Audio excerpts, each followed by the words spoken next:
Hello नमस्ते, मैं हूं Manisha. Welcome to R S only. और एक्सक्लूसिव टॉपिक्स के हिसाब से देखते हैं इन डिटेल कि राजस्थान ज्योग्राफी के क्वेश्चंस कैसे बनते हैं, कहाँ से उनको सोर्स करना है और कितना ज़्यादा पढ़ना है।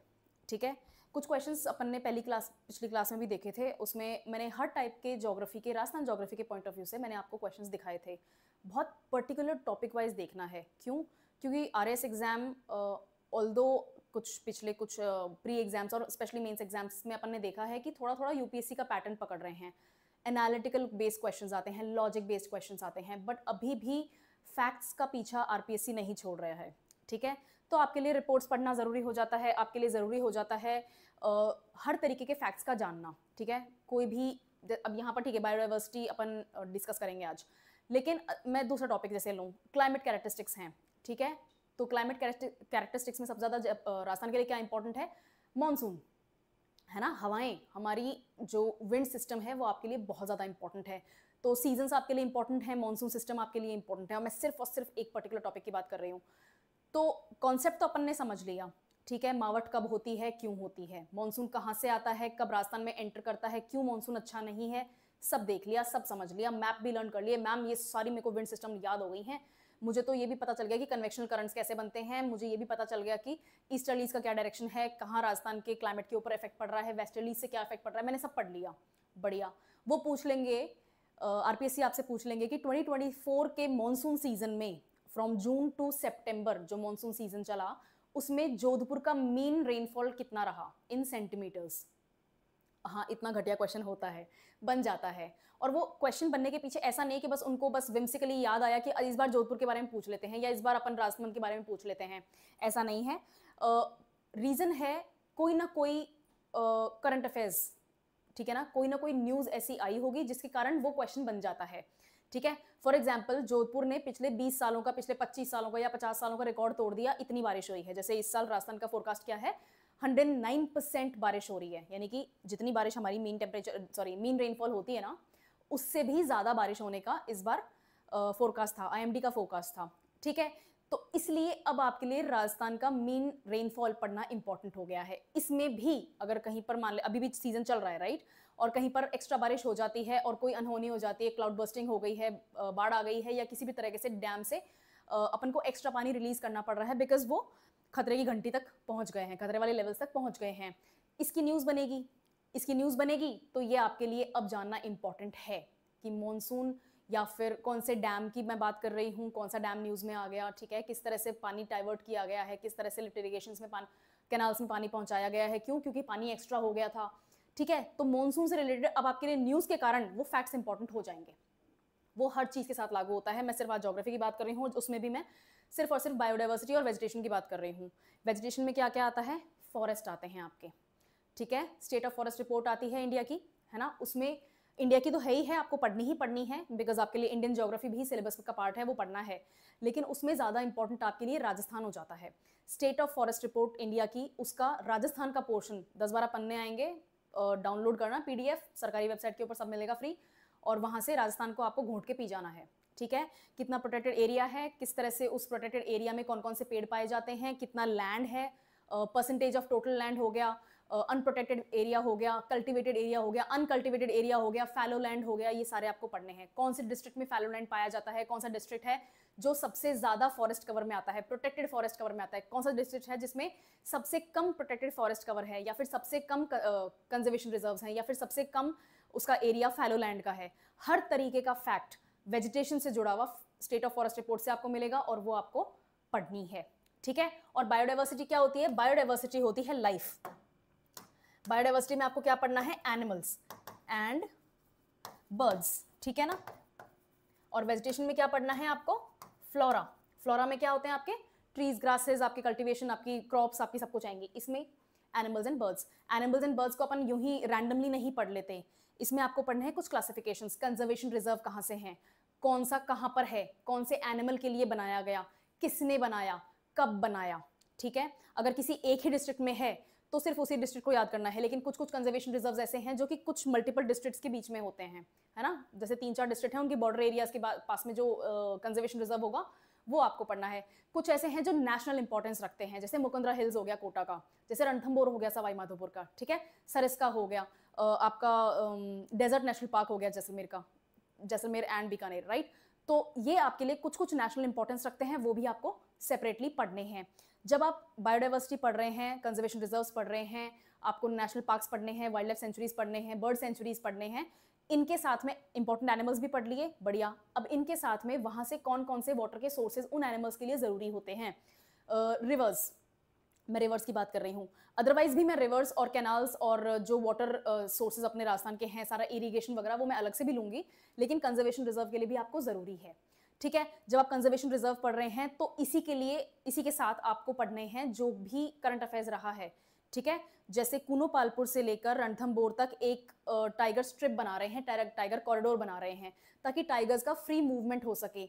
वो जो टाइगर कॉरिडोर होगा, टाइगर स्ट्रिप है, वो कहाँ से लेकर कहाँ तक ट्रैवल करती है, कौन कौन से डिस्ट्रिक्ट्स को कवर करती है, कौन कौन से स्टेट्स को कवर करती है, कब ये प्लान फ्रूटफुल होगा, कब ये प्लान एक्चुअली धरातल पे उतरेगा, ये आपको पढ़ना है, और कब ये न्यूज़ थी, ये भी आपको पढ़ना है, ठीक है। इट्स जस्ट वन एग्जाम्पल, इस तरह के बहुत सारे एग्जाम्पल्स हैं।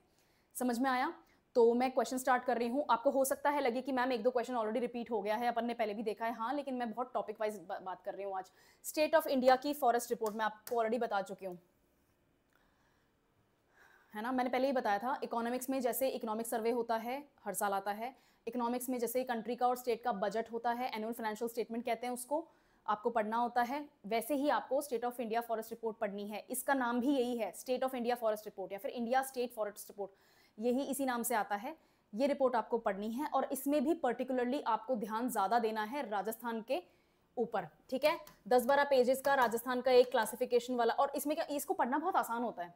इसको पढ़ना पहले तो 4-5 जो इंट्रोडक्टरी पेजेस होते हैं ना रिपोर्ट के, उनको पढ़ो, उसमें पता चलेगा कि किस किस बारे में ये रिपोर्ट आगे बात करने वाली है, ठीक है। और उसमें फिर बाद में इंडेक्स में जाओ और बोलो राजस्थान पढ़ना है अपन को। 10-12 पेजेस में एक स्टेट कवर हो जाता है, ठीक है। कुछ मेजर स्टेट्स हैं, जैसे हिमालयन स्टेट्स हो गए, या फिर उत्तर प्रदेश हो गया, महाराष्ट्र हो गया, ये कुछ मेजर स्टेट्स हैं, इनमें टाइम लगता है, 15-20 पेजेस तक चलते हैं। और कुछ माइनर स्टेट्स हैं, जैसे सिक्किम हो गया, गोवा हो गया, बहुत छोटे छोटे साइज में स्टेट्स हैं, ठीक है। तो ये 3-3, 4-4 पन्नों में कंप्लीट हो जाते हैं। लेकिन राजस्थान आपको ज़्यादा पढ़ना है, राजस्थान आपको पढ़ना ही पढ़ना है, इसमें कोई आपको चोरी नहीं करनी। 100% एक क्वेश्चन जरूर आता है स्टेट ऑफ फॉरेस्ट रिपोर्ट में से, या तो डायरेक्टली मेंशन करके पूछेंगे, या फिर आपसे सिर्फ और सिर्फ फैक्टर फिगर पूछ लेंगे, और वो मेंशन नहीं करेंगे कि हमने इसको कहाँ से रेफरेंस ली है इस क्वेश्चन की, ठीक है। गुड, इसका आंसर तो ये है, that is not the point. Point ये है कि आपको इसमें क्या क्या पढ़ना है। जैसे प्रोटेक्टेड एरिया पढ़ना है, प्रोटेक्टेड फॉरेस्ट, ठीक है। प्रोटेक्टेड फॉरेस्ट में आपके क्या क्या आएंगे, जितने भी कंजर्वेशन रिजर्व्स हैं, चाहे कि लोकली डिस्ट्रिक्ट वाइज हों या फिर नेशनल लेवल के इंपॉर्टेंस रखते हों, टाइगर रिजर्व्स हों, बर्ड सेंचुरीज हैं, वाइल्ड लाइफ सेंचुरीज हैं, सारी पढ़नी है प्रोटेक्टेड फॉरेस्ट में। इसके बाद में आपको पढ़ना है अनप्रोटेक्टेड, अनरेगुलेटेड फॉरेस्ट, और ये एक टेबल मिलेगी आपको, उस टेबल में ही आएगा, ये सारा का सारा एक टेबल आएगा, और टेबल के आगे डिस्ट्रिक्ट्स मेंशन होंगे कि किस डिस्ट्रिक्ट में कितना प्रोटेक्टेड फॉरेस्ट है, कितना अनप्रोटेक्टेड है, कितना कल्टीवेटेड है, कितना अनकल्टीवेटेड है, कितना फैलो है, कितना पैडी लैंड है, ठीक है ना, ये सारे मेंशन होंगे। इसके अलावा ग्रेजिंग भी मेंशन होगी। ग्रेजिंग क्या होती है, जानवर चारा खाते हैं, है ना। तो आपको कई कई बार देखने को मिलेगा ना कि मतलब बहुत सारे शीप्स और बहुत सारे कैमल्स और बहुत सारी जो काउज वगैरह हैं, उनको फार्मर्स क्या होते हैं, या जनरली नोमैड्स और ट्रैवलर्स होते हैं, वो फार्मर्स तो कम ही होता है ऐसा काम करने वाले, बट जो ये ट्रैवलर्स और नोमैड्स क्या करते हैं, अपने पूरे के पूरे जो रेवड़ होता है ना उसको साथ में लेके चलते हैं, और वो ग्रेजिंग कर रहे होते हैं। तो किसी के प्राइवेट लैंड पे तो आप ग्रेजिंग करवा नहीं सकते, ठीक है। तो वो क्या करते हैं, जो ओपन गवर्नमेंट लैंड्स होती है ना, उनको बोलते भी ग्रेजिंग एरियाज ही हैं। तो वो ग्रेजिंग एरियाज में अपनी एनिमल्स को ग्रेजिंग करने देते हैं। आपको ग्रेजिंग एरियाज इंपॉर्टेंट है डिस्ट्रिक्ट वाइज पढ़ना, ठीक है। और इनमें कंपैरेटिवली भी पढ़ोगे तो थोड़ा ज़्यादा बेटर है, चांसेस अच्छे हो जाते हैं मार्क्स उठाने के।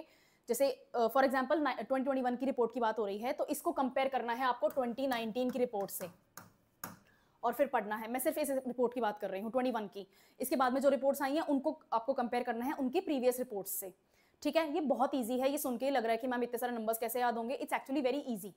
जहाँ पर ज़्यादा बारिश होती है वहाँ पर ज़्यादा आपको जंगल देखने को मिलेंगे, वहाँ पर आपको ज़्यादा प्रोटेक्टेड एरिया देखने को मिलेगा। जहाँ पर कम बारिश होती है, या फिर जो आपका जो थार वाला जो टिपिकल डेजर्ट वाला इलाका है ना, वहाँ पर आपको प्रोटेक्टेड एरिया कम मिलेगा, ग्रेजिंग लैंड, अनकल्टिवेटेड लैंड और फैलो लैंड ज़्यादा मिलेगी। तो आप डिस्ट्रिक्ट वाइज इसको ऐसे याद कर सकते हैं, डिक्रीजिंग ऑर्डर में करिए और इंक्रीजिंग ऑर्डर में करिए, कंपेरेटिव डिस्ट्रिक्ट्स करिए और जो नेबरिंग डिस्ट्रिक्ट्स हैं वो भी साथ में करिए। ठीक है, मैप लो, 50 राजस्थान के पॉलिटिकल मैप खरीदो और उनको बस मार्क करके और लर्न करते जाओ।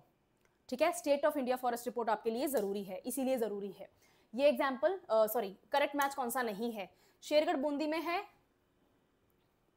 शेरगढ़ सेंचुरी, ये सेंचुरीज की बात हो रही है, जैसे ये वन विहार है ना, ये प्रोटेक्टेड एरियाज की बात हो रही है। चलो ठीक है, this is a question for you, ये कहाँ पर है? और इसका आंसर भी एक्चुअली यही है, बस्सी चित्तौड़गढ़ में मिलेगा आपको। ठीक है, बस्सी प्रोटेक्टेड एरियाज की बात हो रही है। रामसागर वन विहार आपको ढोलपुर में मिलेगा, सीता माता आपको प्रतापगढ़ में मिलेगा। अब आपको ये जैसे सीता माता का मैं एग्जाम्पल देती हूँ, इसके साथ में एक माइथोलॉजिकल स्टोरी या फिर हिंदू हिस्ट्री स्टोरी, आप जो भी मानते हैं उस नज़र से इसको सुनो। जब माता सीता को भगवान श्री राम ने एग्जाइल दे दिया था, ठीक है, तो उन्होंने प्रतापगढ़ और ये जो डूंगरपुर वगैरह वाला जो इलाका है ना, साउथ राजस्थान वाला, वहाँ पर इन्होंने जंगलों में अपना टाइम स्पेंड किया। ठीक है, और मैं बहुत ध्यान से बोल रही हूँ, कोई कंट्रोवर्सी नहीं होगी। ठीक है, तो माता सीता ने जब यहाँ पर अपना ट्रैवल किया ना, तो इस एरिया को ही आज protected area as a forest रखा जाता है और उसका नाम भी सीता माता प्रोटेक्टेड एरिया ही है। प्रतापगढ़, डूंगरपुर और इस इलाके में आपको देखने को मिलेगा बांसवाड़ा, डूंगरपुर, प्रतापगढ़, ये तीनों यही है ना, नीचे साउथ राजस्थान में है, राइट। राजस्थान का पॉलिटिकल मैप याद करना है, बहुत इंपॉर्टेंट है। ठीक है, अगर आपको अंदाजा भी है ना कि कोई सी जगह कहाँ पर है, तो भी आपके चांसेस बढ़ जाते हैं उस चीज को, उस क्वेश्चन को ठीक करने के। ठीक है, अभी मैं और एग्जांपल दूंगी कि क्यों मैं बार बार मैप्स के ऊपर बोल रही हूँ। ज्योग्राफी बिना मैप्स के आपको याद नहीं होगी, रटने से कुछ ही दिन रट पाओगे, लेकिन रिविजन में आपको मैप ही हेल्प करेगा। ठीक है, तो इसके साथ यही एसोसिएटेड है। और यहाँ पर कौन कौन से आपके इंपॉर्टेंट ट्रीज हैं, यहाँ पर कौन कौन से इंपॉर्टेंट एनिमल्स हैं। तो अगर इस तरह की आपको स्टोरीज मिलती हैं लर्न करने के लिए, तो इन स्टोरीज के बेसिस पे आप इनको लर्न कर सकते हैं। ईजी है, अच्छा है और बहुत ज़्यादा ओवरलोड नहीं हो रहा है। ठीक है, ओवरलोड लेने की जरूरत भी नहीं है। खैर, इसका आंसर ये है, शेरगढ़ बूंदी में नहीं है। कहाँ है, चलो कमेंट्स में बताओ। ठीक है, इसके बाद में नेक्स्ट क्वेश्चन देखते हैं, कंजर्वेशन एरियाज और कौन सा कंजर्वेशन एरिया कहाँ पड़ता है। ठीक है, समझ में आ गया जो मैंने पहले बोला था क्या क्या पढ़ना है अपन को। Good. State flower of Rajasthan, Rajasthan का स्टेट फ्लावर, सीधा एग्जाम्पल आपके सामने मैं बता देती हूँ। सीधा आंसर इसका रोएड़ा है। रोएड़े के पेड़ होते हैं, है ना, थिक स्टेम, थिक और वेरी डेंस और बहुत ही ब्यूटीफुल। जनरली रोएडो को लोग यूज करना चाहते हैं और बहुत महंगी इसकी लकड़ी आती है।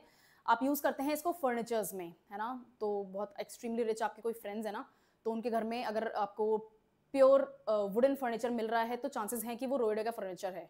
ठीक है, और रेडिश कलर की होती है और इसके अंदर की जो डिजाइन होती है ना लकड़ी की, वो ऐसे जो रिंग्स होते हैं ना, जो पेड़ों के अंदर रिंग्स पाई जाती हैं, तो रोएडा की स्पेशलिटी ये होती है कि इन रिंग्स में ना ब्रेक्स आपको बहुत कम मिलेंगे, बहुत रेयर आपको ब्रेक्स मिलेंगे। तो ये रिंग्स बहुत प्योर रिंग्स होती हैं और सुंदर होता है, मतलब लोग इसीलिए इसको यूज करते हैं और इसीलिए ये महंगा भी मिलता है। ठीक है, तो राजस्थान का स्टेट फ्लावर रोएडा है। इंडिया का फ्लावर कौन सा है, नेशनल फ्लावर ऑफ इंडिया? माता लक्ष्मी किस फूल के ऊपर बैठी हैं? सरस्वती किस फूल के ऊपर बैठी हैं? ठीक है, और पढ़ाई की बात कर रहे हैं तो अगर सरस्वती माँ का आशीर्वाद नहीं है तो फिर किसका ही चलेगा काम। तो आपको स्टेट फ्लावर याद करना है। स्टेट फ्लावर ही याद नहीं करना है आपको, स्टेट ट्री भी पता होना चाहिए। ये आप ही के लिए क्वेश्चन है, राजस्थान का स्टेट ट्री कौन सा है? स्टेट फ्लावर तो रोएड़ा हो गया, अब स्टेट ट्री क्या है? बहुत सारे ट्रीज हैं, खेजड़ी है, बबूल है, कैर है, रोएड़ा है, तो इनमें से कौन सा आपका राजस्थान का स्टेट ट्री है? ठीक है, ये पता लगाओ। It's a fun exercise. को फन एक्सरसाइज की तरह, अगर ज्योग्राफी के फैक्ट्स को फन एक्सरसाइज की तरह लोगे ना, तो ही ज्योग्राफी के फैक्ट्स याद होंगे, वरना फैक्ट्स याद नहीं होंगे। ये इतने ज्यादा हॉचपॉच हो जाएंगे ना, हर डिस्ट्रिक्ट में आपको कंजर्वेशन रिजर्व मिलेगा, हर डिस्ट्रिक्ट में कोई से ना कोई से एनिमल के लिए ड्राइव चल रही है, ये बहुत कंफ्यूजिंग हो जाएगा।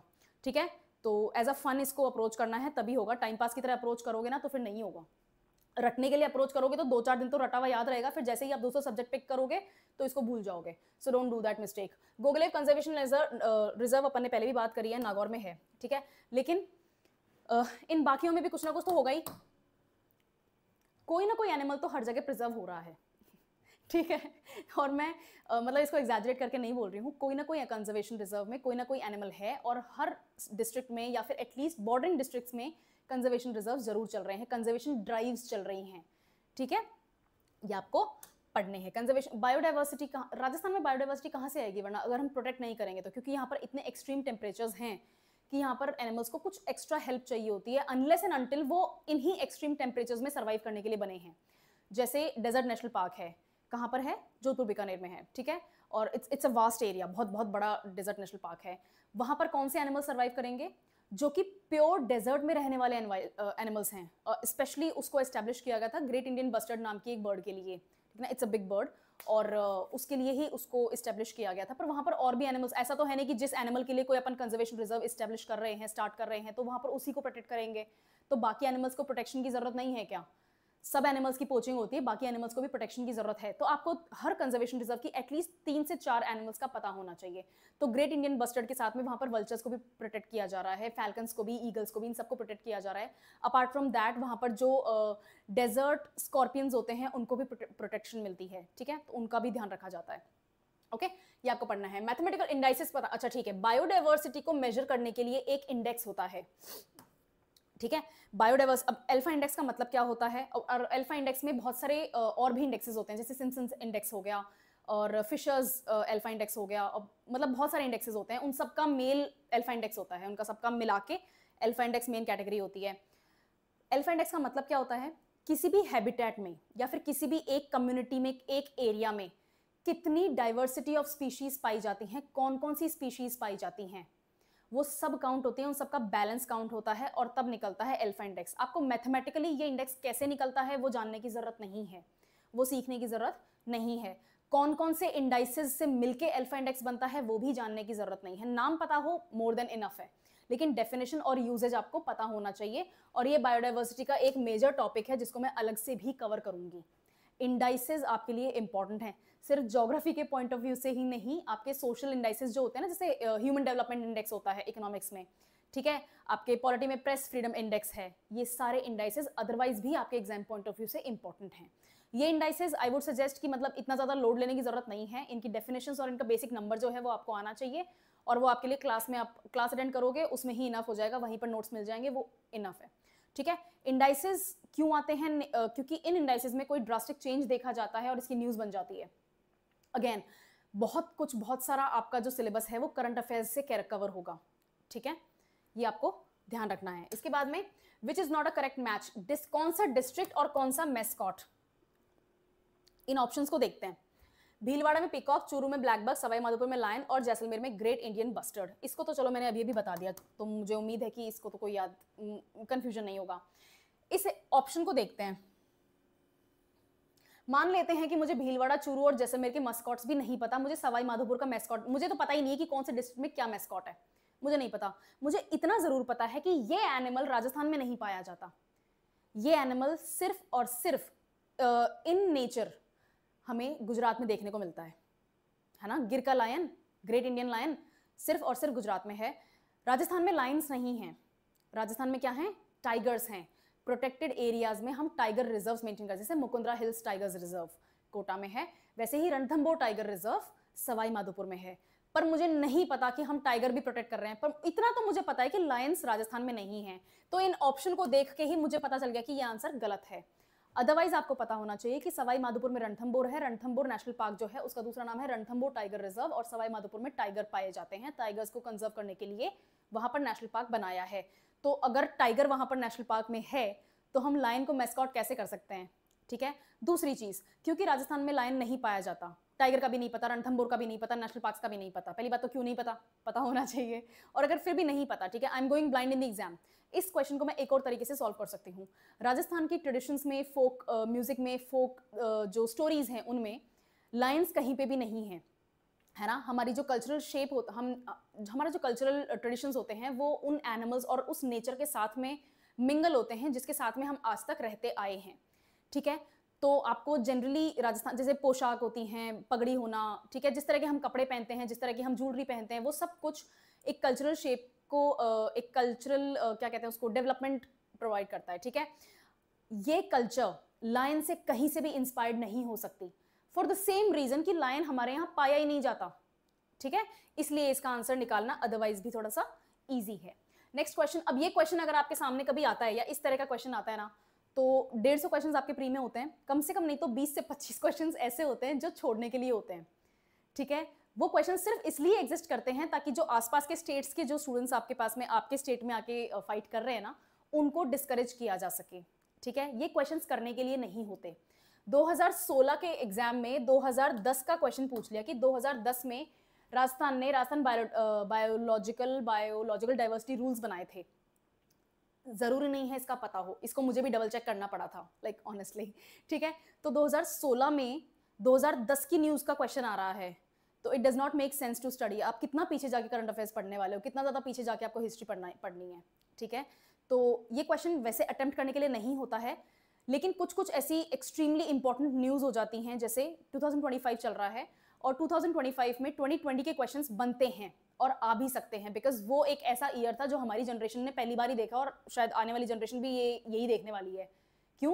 क्योंकि कोविड लॉकडाउन था, तो बहुत सारे ज्योग्राफी में, एनवायरमेंट में, इकोलॉजी में, बायोडाइवर्सिटी में चेंजेस आए थे, है ना। अभी अपन आगे और डिस्कस करेंगे। वो चेंजेस आपके लिए इंपॉर्टेंट थे, ठीक है ना। अर्थ की क्लॉक ही चेंज करके रख दी थी एनवायरमेंट में, पोल्यूशन नहीं हुआ तो अर्थ का जो ओवरशूट डे है वो भी चेंज हो गया था, 1 महीना प्लस आ गया था। एनीवे, उसको बाद में डिटेल में देखेंगे। ये पूछ रहे हैं यहाँ पे कि कौन सा वाइल्ड लाइफ कंजर्वेशन रिजर्व कौन से डिस्ट्रिक्ट में पाया जाता है। इसमें अपन को अभी थोड़ी देर पहले अपन ने देख ही लिया है और ये क्वेश्चन मैंने पहले भी सॉल्व करके बताया हुआ है, तो ये अपन ने देख लिया, ये अपन को पता है, उसके बेसिस पे भी आंसर आ जाएगा। बट थोड़ा सा एक्स्ट्रा बात करते हैं। गुढ़ा बिश्नोई, यहाँ पर बिश्नोई की स्पेलिंग वी से है, कुछ जगहों पे आपको बिश्नोई भी मिलेगा, बी से भी स्पेलिंग मिलेगी, दोनों सही हैं। गुढ़ा बिश्नोई, बिश्नोईज कहाँ पे पाए जाते हैं और ये जगह न्यूज में क्यों थी? बिकॉज सलमान खान ने एक एनिमल का शिकार किया था जिसके वो अभी भी चक्कर काट रहे हैं, ठीक है। तो उस एनिमल को कौन प्रोटेक्ट करता है? समझ तो गए हैं, ब्लैक बक की बात हो रही है और उनको प्रोटेक्शन किसने दी है? बिश्नोइयों ने दी है, ठीक है। और कहाँ की बात है? जहाँ पर मूवी की शूटिंग चल रही थी, ठीक है। जोधपुर कोर्ट में ही तो आते हैं सलमान खान अपनी वो हाजिरी लगाने के लिए ठीक है, समझ में आ गया। तो अगर गोगलेव का नहीं पता तो गुढ़ा बिश्नोई का पता है, इसका भी नहीं पता तो इसका पता है। कुछ बुक्स में आपको जोरबीट गढ़वाल पूरा देखने को मिलेगा, कुछ बुक्स में आपको स्पेलिंग मिलेगी JORBEER, दोनों स्पेलिंग सही हैं। इसकी वाइल्ड लाइफ सफारी होती है, ठीक है, और ये बर्ड्स के प्रोटेक्शन के लिए इस्टेब्लिश किया था। यहाँ पर स्पेशल आपका अट्रैक्शन है वल्चर्स और फैल्कॉन्स, ईगल्स भी, ठीक है। ये तीनों बर्ड्स आपके लिए यहाँ पर इंपॉर्टेंट हैं। वल्चर्स का स्पेशली ध्यान रखा जाता है क्योंकि वल्चर्स क्या हैं? एक्सट्रीमली एंडेंजर्ड हैं, एक्सट्रीमली एंडेंजर्ड, वो एक्सटिंक्ट होने की कगार पे हैं, ठीक है। तो उनको प्रोटेक्ट करने के लिए इसको इस्टेब्लिश किया गया था बीकानेर में। तो ये भी एक एक्स्ट्रा फैक्ट है, आपको पता होना चाहिए, याद होना चाहिए। इनमें चारों में से कोई सा एक भी अगर आपको आता है ना, तो ऑप्शंस इसी तरह से सेट किए हुए हैं कि आप इसको सॉल्व कर सकते हैं, ठीक है। और ये बीड़, आपको ये बीड़ है ना, बहुत जगह मिलेगा। सीकर भी हो सकता था इसका आंसर, लेकिन क्योंकि ऑप्शन में झुंझुनू दिया हुआ है तो आप इसको झुंझुनू मार्क करेंगे। जोधपुर में भी एक बीड़ नाम की जगह है जहां पर कंजर्वेशन रिजर्व है, और ये विलेजेस भी हैं, बीड़ नाम के बहुत सारे विलेजेस भी हैं राजस्थान में, और इंपॉर्टेंट विलेजेस की लिस्ट में से भी आते हैं, ठीक है। यहाँ पर किस चीज को प्रोटेक्शन मिली है? यहाँ पर ब्लैक बक का रीलोकेशन किया गया था और प्रोटेक्शन मिली है नील गायस को। नील गाय है ना, ठीक है, ओके। मुझे आज तक समझ में नहीं आया कि उसको नील गाय क्यों बोलते हैं, बिकॉज एक्चुअली वो एक डियर की कैटेगरी का एनिमल है, ठीक है। जो स्पीशीज है ना वो डियर की स्पीशीज की लिस्ट में आते हैं, पर उसको गाय की हिंदी में अपन लोग उसको नील गाय बोलते हैं और नील गाय ही बोलना है, ठीक है। तो झुंझुनू में है। इन चारों में से कोई एक भी अगर आपको पता है तो आपको आ सकता है इसका आंसर। इनके एग्जाम्पल्स और इनके एनिमल्स और यहाँ पे पाए जाने वाले मेजर ट्रीज आपको जरूरी हैं जानने, ठीक है। समझ में आ गया किस लेवल पे अपन पढ़ रहे हैं? अपन को हर कंजर्वेशन रिजर्व को पढ़ना है। मैं एक आपको बता देती हूँ कि आपको कंजर्वेशन रिजर्व की लिस्ट बनानी है। नोट्स कैसे बनाओगे? एक लिस्ट बना लो, ठीक है। डिस्ट्रिक्ट वाइज कंजर्वेशन रिजर्व्स का नाम लिखो, डिस्ट्रिक्ट लिखो, कंजर्वेशन रिजर्व का नाम लिखो, उसके आगे लिखो कि कब इस्टेब्लिश किया गया, उसके आगे लिखो कि कौन से एनिमल के लिए इस्टेब्लिश किया गया, प्रोटेक्शन किसका चल रहा है, और ये टेबल याद हो जाएगी। 4-5 बार रिवाइज करोगे याद हो जाएगी, इतना मुश्किल नहीं है, ठीक है। इस तरह के क्वेश्चंस आते हैं। मैं अगली बार इसी टॉपिक के ऊपर और प्रीवियस ईयर क्वेश्चंस भी लाऊंगी और मॉक क्वेश्चंस लाऊंगी कि और किस तरह से एग्जाम्पल्स बन सकते हैं क्वेश्चंस के, ठीक है। और मेंस के भी क्वेश्चंस किस तरह से बन सकते हैं, डाइवर्सिटी के ऊपर, बायोडाइवर्सिटी के ऊपर, वेजिटेशन के ऊपर बहुत सारे मेंस के डिस्क्रिप्टिव क्वेश्चंस भी बन सकते हैं, ठीक है। तो क्वेश्चन का फॉर्मेट देख के तैयारी करोगे तो थोड़ा सा तैयारी लिमिटेड रहेगी और आपको आइडिया हो जाएगा कि मुझे किस डेप्थ तक पढ़ना है, कहाँ से पढ़ना है। Okay, thank you.